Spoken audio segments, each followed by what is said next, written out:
एक गांव में एक किसान रहता था जिसका जीवन साधारण था। लेकिन उसकी ज़िंदगी में एक उलझन भी थी। उसकी दो पत्नियां थी और दोनों से उसे एक एक बेटा था। दोनों बेटों की शादी हो चुकी थी और किसान को लगा कि अब उसकी ज़िंदगी स्थिर और सुखी हो गई है। लेकिन समय ने उसे एक नई चुनौती दी जब उसके छोटे बेटे की तबीयत अचानक बिगड़ने लगी। बड़े भाई ने अपने छोटे भाई का इलाज करवाने की पूरी कोशिश की। उसने गांव के आसपास के वैद्यों से परामर्श लिया, लेकिन छोटे भाई की तबीयत में कोई सुधार नहीं हुआ। धीरे धीरे खर्च बढ़ता गया और छोटे भाई की हालत और भी बिगड़ती चली गई।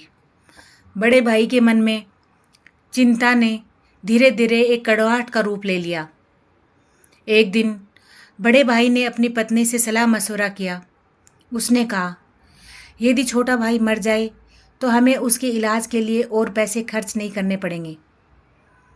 उसकी पत्नी, जो उसकी सोच में सहभागी हो गई थी, ने एक भयानक सुझाव दिया। क्यों न किसी वैद्य से बात करके उसे जहर दे दिया जाए। किसी को शक भी नहीं होगा और उसकी मौत का कारण भी बीमारी को माना जाएगा। बड़े भाई ने अपनी पत्नी की बात मान ली और एक वैद्य से संपर्क किया। उसने वैद्य से कहा, जो भी तुम्हारी फीस होगी मैं देने को तैयार हूँ। बस मेरे छोटे भाई को ऐसा जहर दे दो जिससे उसकी मृत्यु हो जाए। लालच और निर्दयता से भरे वैद्य ने इस प्रस्ताव को स्वीकार कर लिया और छोटे भाई को जहर दे दिया।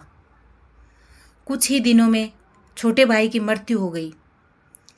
बड़े भाई और उसकी पत्नी ने अंदर ही अंदर खुशी मनाई, ये सोचते हुए कि अब रास्ते का कांटा निकल गया है और सारी संपत्ति उनकी हो गई। छोटे भाई का अंतिम संस्कार कर दिया गया और समय बीतता चला गया। कुछ महीनों के बाद किसान के बड़े बेटे की पत्नी ने एक बेटे को जन्म दिया। परिवार में खुशी की लहर दौड़ गई। उन्होंने बड़े लाड प्यार से बच्चे की परवरिश की। समय के साथ वह लड़का जवान हो गया और उसकी शादी भी धूमधाम से कर दी गई। लेकिन खुशी के ये दिन अधिक समय तक नहीं टिक सके। शादी के कुछ समय बाद बड़े बेटे की तबीयत अचानक बिगड़ने लगी। उसके माता पिता ने उसके इलाज के लिए हर संभव कोशिश की।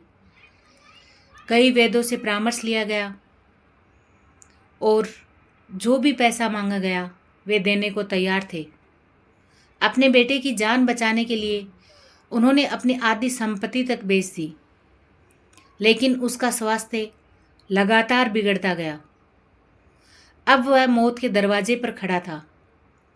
शरीर इतना कमज़ोर हो चुका था कि उसकी हालत देखकर दिल दहल उठता था।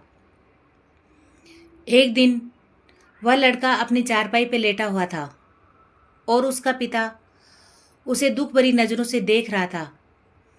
लड़के ने अचानक अपने पिता से कहा, भैया, अपना हिसाब पूरा हो गया। अब बस कफन और लकड़ी का इंतजाम बाकी है, उसकी तैयारी कर लो। पिता ने सोचा कि उसका बेटा बीमारी के कारण बड़बड़ा रहा है और बोला, बेटा, मैं तेरा बाप हूँ, भाई नहीं। लड़के ने दुखी आवाज़ में कहा, पिताजी, मैं आपका वही भाई हूँ जिसे आपने जहर देकर मरवा दिया था।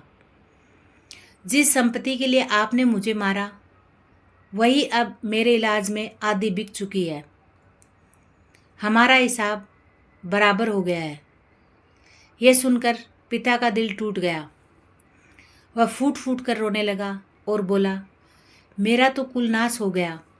जो मैंने किया वह सब मेरे सामने आ गया, पर तेरी पत्नी का क्या दोष है जो उसे इस बेचारी को जिंदा जला जाएगा। उस समय सती प्रथा चल रही थी, जिसमें पति की मृत्यु के बाद पत्नी को पति की चिता के साथ जला दिया जाता था।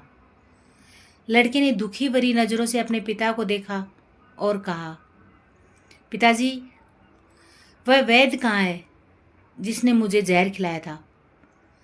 पिता ने उत्तर दिया, तुम्हारी मृत्यु के 3 साल बाद वह मर गया था।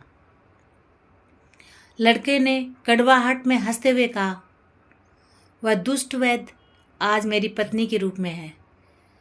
मेरे मरने पर उसे भी जिंदा जलाया जाएगा। कहते हैं परमेश्वर का न्याय अटल होता है। इस कहानी में उस न्याय की झलक मिलती है। जीवन में किए गए कर्मों का हिसाब किताब कहीं ना कहीं सामने आ ही जाता है। कहानी के अंत में यही संदेश मिलता है कि जो बोओगे वही काटोगे। जीवन में सच्चाई और ईमानदारी से जीना ही सबसे बड़ा धर्म है।